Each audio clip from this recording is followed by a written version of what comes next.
It probably doesn't need much convincing for you to understand that suicide is an important topic to study. That said, some updated statistics for you are that in 2016, there's been more than twice as many suicides and homicides as Canada.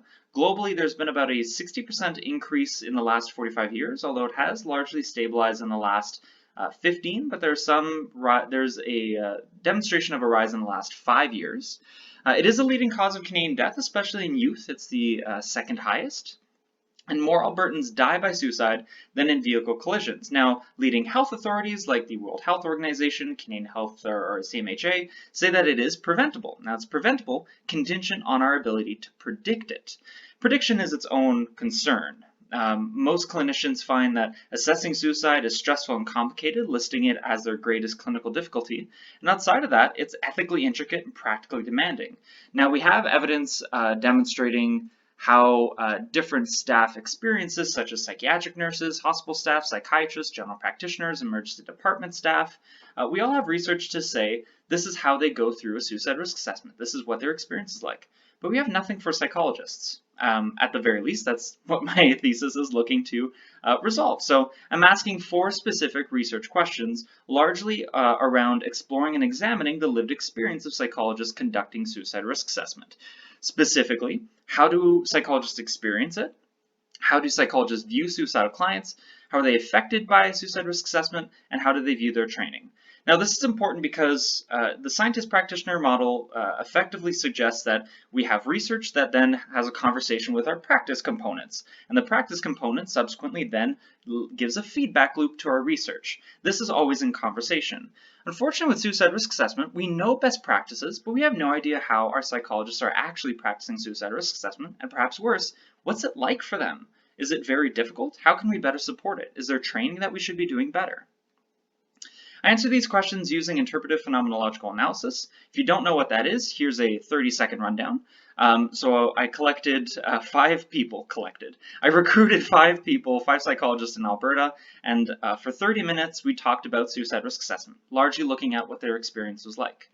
Once I've transcribed their data, I coded their data into meaningful code, so snippets of meaningful information in their transcript. From there, I developed themes about what they had said in their individual interview. Once I did that for all 5 participants, I looked at across all 5 participants and developed superordinate themes. So broadly across all 5, here's generally what came up, sort of thing. And then as well, I want to do a member check or synthesize member check.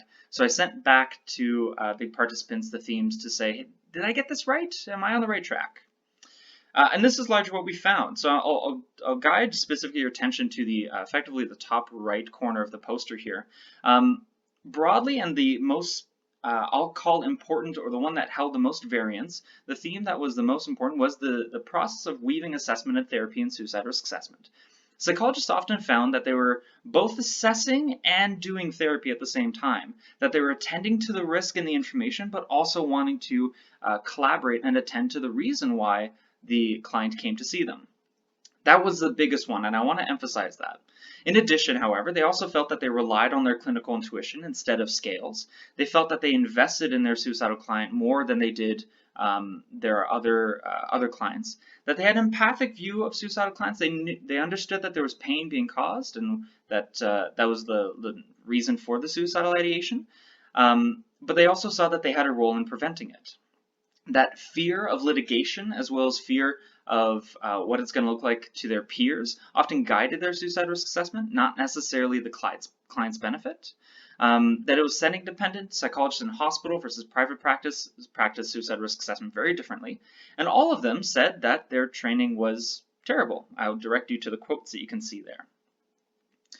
The limitations of the study are significant. The sample was heterogeneic in training, but also in where they practiced.